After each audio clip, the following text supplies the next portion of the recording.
Le Seigneur soit avec vous. Évangile de Jésus-Christ selon saint Matthieu.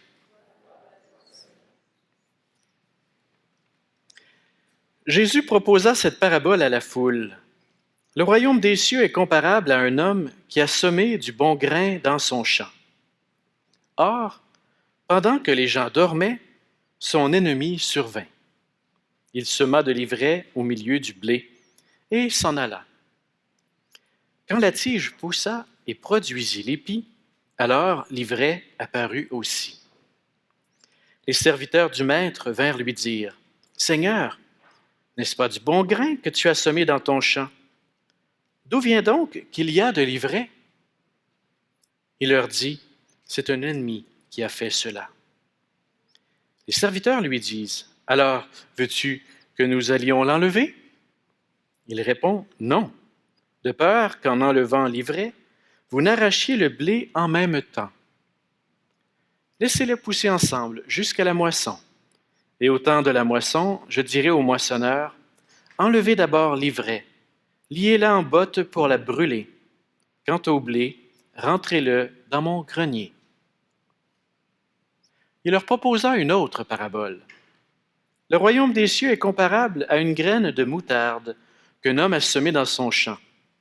C'est la plus petite de toutes les semences, mais quand elle a poussé, elle dépasse les autres plantes potagères et devient un arbre, si bien que les oiseaux du ciel font leur nid dans ses branches.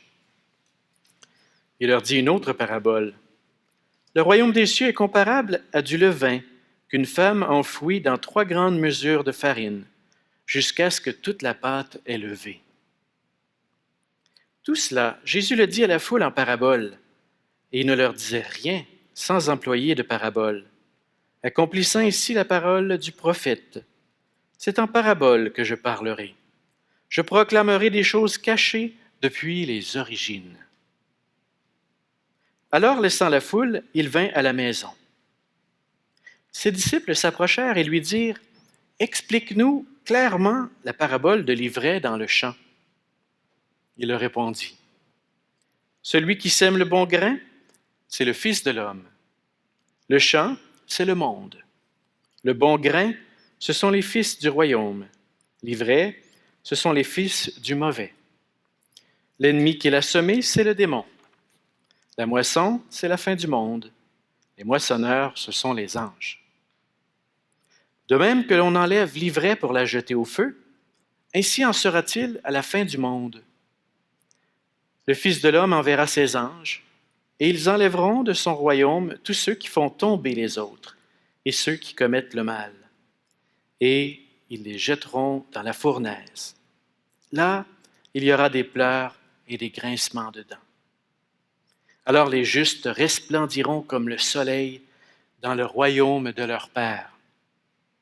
Celui qui a des oreilles, qu'il entende.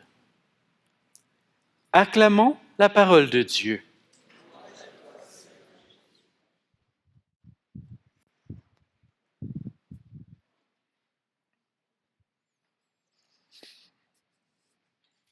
Le titre de l'homélie ce soir, « Comment traiter le mal ?» Il y a des semaines, je pense que cette semaine c'en est une, où je pense que l'actualité nous arrive en pleine face et on est tous bouleversés, estomaqués, en tout cas ça a été mon cas cette semaine, par les événements.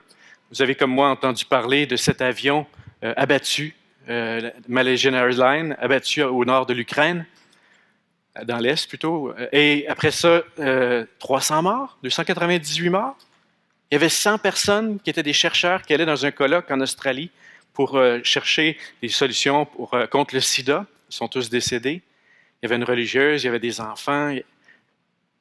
Qu'est-ce qui se passe? Les mêmes jours, cette semaine, on apprend l'invasion de Gaza, là aussi 300 morts, et avec des maisons détruites, avec un bouleversement incroyable. On en a moins parlé dans les médias, mais dans les mêmes jours, je voyais ça aussi. Ça se passe en Irak. Il y a le groupe islamiste là, du certain califat qui est en train d'émerger. Là. Ils ont chassé tous les chrétiens de la ville de Mossoul. C'est une ville où les chrétiens étaient là depuis des siècles. Et ils ont été chassés, leur église, leur cathédrale ont été détruites. Et on se dit, mais qu'est-ce qui se passe? Qu'est-ce qui se passe dans notre monde? Il y a tellement de choses qui arrivent. Et à certains jours, je pense qu'on peut se dire, c'est vraiment décourageant. Puis parfois, on n'a même pas besoin d'aller à l'actualité à l'autre bout du monde. Même dans notre propre vie, dans nos relations, les choses ne sont pas toujours comme on voudrait qu'elles soient. Pensez à votre milieu de travail. Il me semble qu'au travail, on devrait toujours être heureux en tout temps, n'est-ce pas? Ouais. Mais ça donne que dans nos milieux de travail, on a des collègues, des patrons, patronnes, et ça ne se passe pas toujours comme on aimerait que ça se passe. Pourquoi? Hein? Dans nos familles, j'ai entendu encore récemment plusieurs histoires de couples qui sont très fragilisés, où il se passe des choses difficiles. Des gens m'en ont parlé, ils m'ont dit, j'ai besoin d'aide, j'ai besoin d'encouragement. Vous avez peut-être un beau-frère, hein? Une belle-sœur qui est toujours là, puis qui n'est pas toujours facile. Hein? Nos familles, nos belles familles, on a un défi. Ça arrive souvent, ça aussi. Même dans notre communauté du Sacré-Cœur, s'il me semble qu'il y a un endroit où tout devrait extraordinairement bien aller, n'est-ce pas? Mais ça donne qu'ici aussi, en communauté, il y a des défis qu'on a à traverser. Puis si on va plus à l'intérieur, je pense qu'on va aussi faire ce bilan. Il y a des choses en nous qui ne sont pas comme on voudrait qu'elles soient. On tombe dans nos penchants mauvais, on retombe dans nos mauvaises habitudes, on trouve des fragilités en nous. Alors, je pense que de tout ça surgit de notre cœur la grande question. C'est une question classique, une question que toute l'humanité s'est posée. On appelait ça en théologie la théodicée. C'est une question, je vous l'expose très clairement, c'est si Dieu est bon et tout-puissant, pourquoi y a-t-il le mal dans le monde? C'est une question qui est profonde. Elle est très légitime. Il me semble qu'il y a deux choses qu'on peut faire avec cette question-là ce soir. Regarder, réfléchir sur la question du mal, puis on peut aussi se demander comment traiter le mal. Qu'est-ce qu'on doit faire? Qu'est-ce qu'on peut faire? Et il me semble que la parabole du bon grain et de l'ivraie arrive justement pour nous aider dans ce sens. Vous voyez, dans la parabole, les serviteurs du maître, ils s'en vont voir le maître et ils disent « Maître, tu es un bon maître, tu as semé du bon grain. D'où vient l'ivraie? D'où vient l'ivraie? » C'est vraiment la question. Comment ça qu'il y a encore de l'ivraie? De la mauvaise herbe. L'ivraie, c'est la mauvaise herbe. Et la réponse, je trouve ça intéressant. La question est légitime et la réponse est brève. C'est un ennemi qui a fait cela. C'est comme pour nous dire, le mal qu'il y a dans le monde, c'est pas Dieu qui fait ça. C'est pas Dieu qui veut que les avions soient abattus. C'est pas Dieu qui veut que les guerres aient lieu. C'est pas Dieu qui veut qu'on soit malade, qu'il y ait du cancer. C'est pas Dieu qui veut ça. C'est pas Dieu qui est responsable de l'ivraie et du mal. C'est un ennemi. Le mal existe. Évidemment, la réponse est courte. Surtout pour des théologiens. On se dirait, d'accord, mais c'est qui cet ennemi-là? Hein? Pourquoi tu le laisses faire? Il vient d'où? Puis dans la parabole, on dit que tu dormais. C'est ça qui est arrivé, Seigneur? Tu dormais-tu à un moment donné? C'est pour ça qu'il y a du mal? On n'a pas de réponse. Il me semble que la parabole nous invite à ne pas nous attarder sur cette première question-là. Je pense que dans nos vies, on vit des épreuves, des difficultés. Puis si on s'appesantit sur la recherche des causes et des culpabilités et des responsabilités, on ne s'en sortira pas. C'est pas, OK, on peut poser la question, mais restons pas là. Regardons plutôt qu'est-ce qu'on peut faire. Il me semble que c'est vers ça que la parabole nous donne un chemin. Que faire avec l'ivraie, la mauvaise herbe? Alors voici la solution de nous les humains. Hein? Solution expéditive. On va arracher la mauvaise herbe. On va éradiquer le mal. Ça, c'est nous autres, ça. Hein? On voudrait que tout soit réglé. Telle personne m'énerve dans ma vie. Excusez l'expression, je vais la zapper. Hein? Je ne veux plus la voir. Hein? Je ne veux plus qu'elle soit dans ma vie. Tel collègue de travail, ben j'y parle plus. Hein? C'est ça. On voudrait des fois zapper, éradiquer le mal. Qu'est-ce que dit la parabole? Et ça aussi, je trouve ça fascinant. Attention, les amis. Attention. Parce qu'à force de vouloir éradiquer le mal, on va peut-être le multiplier. Cette semaine, à Radio-Canada, il y avait un petit reportage sur une mauvaise herbe. Ça ressemble à du bambou. Là. Ça s'appelle la renouée japonaise. Je n'avais jamais entendu parler de ça. Il semblerait là, que c'est très beau, mais ça tue tout autour. Okay? C'est hyper nocif et toxique. Et le pire, c'est qu'à chaque fois qu'on les coupe, qu'on essaie de les détruire, ça les multiplie. Moi, j'ai l'impression que si on veut éradiquer le mal par le mal, on fait juste le multiplier. Puis en plus, il va y avoir des dommages collatéraux. Hein? On avait appris ces expressions-là avec les guerres. Hein? Ce sont des dommages collatéraux. Qu'est-ce que ça veut dire? C'est grave. C'est qu'on peut briser le bon grain. On peut éteindre le bien. Ça va être un dommage collatéral. Jésus, dans la parabole, donc, nous invite, attention, à être prudent. Il me semble qu'il faut quand même honorer le désir des serviteurs. Hein? Il aimerait ça que tout se règle. Il aimerait ça que tout soit clair. Dans notre champ, nous autres, il y a juste du bon grain. Je pense qu'on a ce désir-là en nous, de clarté.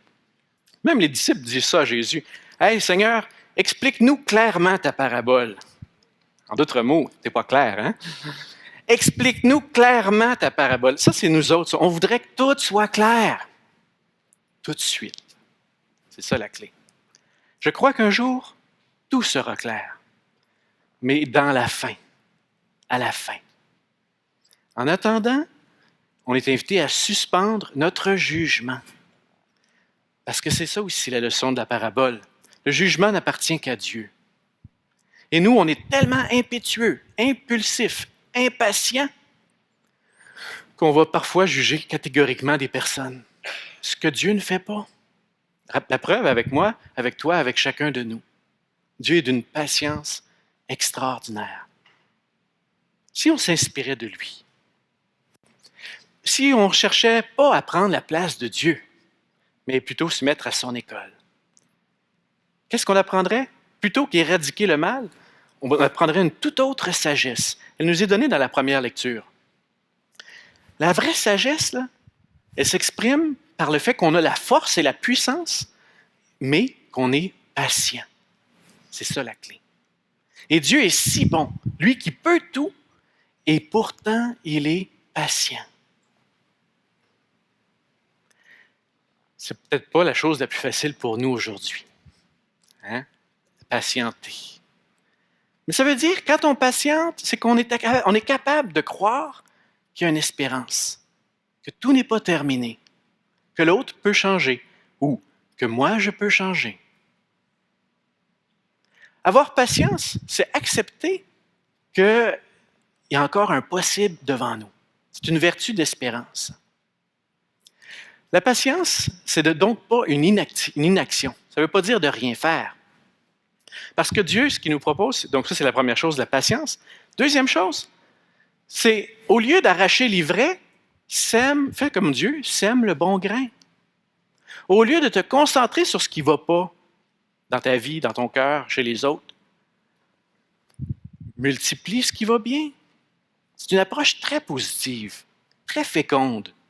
Dieu, il n'arrache pas l'ivraie, Dieu, il sème le bon grain. Voilà comment notre Dieu agit.